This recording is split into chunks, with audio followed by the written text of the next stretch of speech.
A black hole is a region of space-time where gravity is so strong that nothing, not even light and other electromagnetic waves, is capable of possessing enough energy to escape it. Near a black hole, the slowing of time is extreme. From the viewpoint of an observer outside the black hole, time stops.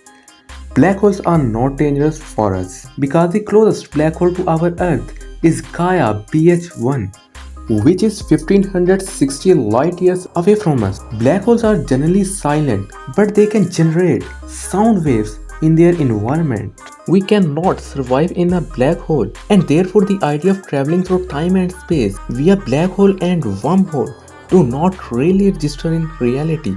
NASA is using satellites and telescopes that are traveling in space to learn more about black holes.